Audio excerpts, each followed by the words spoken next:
तुमचा सगळ्यांचा उत्साह बघून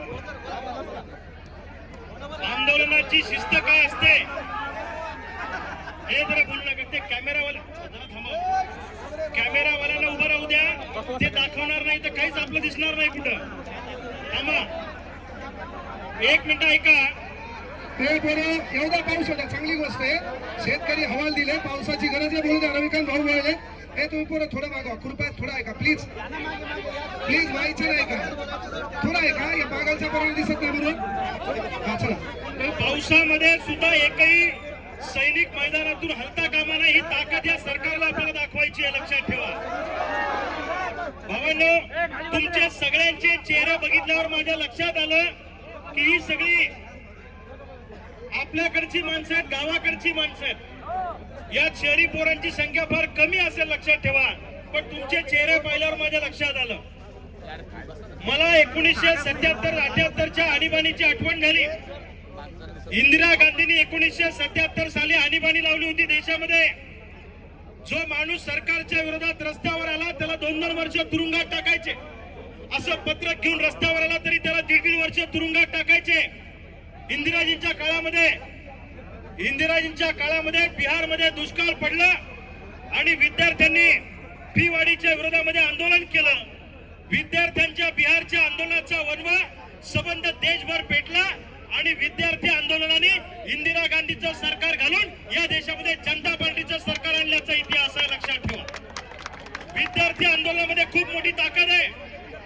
मोरारजी देसाई ज्यावेळी पंतप्रधान झाले त्यावेळी विद्यार्थी आंदोलनानेच ही सगळी क्रांती देशामध्ये घडवलेली आहे. आज विठ्ठल कागणे सरांचं मला मनापासून कौतुक करायचं आहे.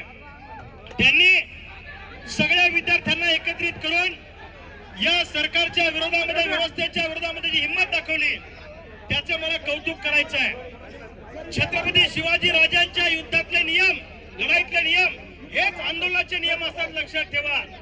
सरकारला मला सांगायचंय, ही परीक्षा जर का सरकारनं ऑफलाईन घेतली नाही तर आज महात्मा गांधीच्या मार्गाने आलो, उद्या भगतसिंगाच्या मार्गाने आल्याशिवाय राहणार नाही हे सरकारने लक्षात ठेवा.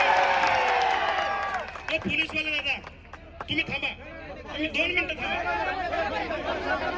यांचं कन्फ्युजन होतंय. पटकन भावांनो, या व्यासपीठावर, विचारपीठावर उपस्थित असलेली मंडळी ही सगळी आंदोलनातली मंडळी आहे, रस्त्यावरची मंडळी आहे. ज्या वेळी आम्ही रस्त्यावर उतरतो त्यावेळी आमच्यावर पोलीस केसेस घालतात. इथं उपस्थित असलेल्या प्रत्येक नेत्याच्या अंगावर 100-100च्या पुढे केसेस आहेत. तुम्ही म्हणसाल का रेल्वेत खिसे कापतात काय तुम्ही? नाही. जो गडी मस्ताळला, जो माझावर आला त्याचा माज उतरवण्याचं काम या विचारपीठावरची मंडळी करतात.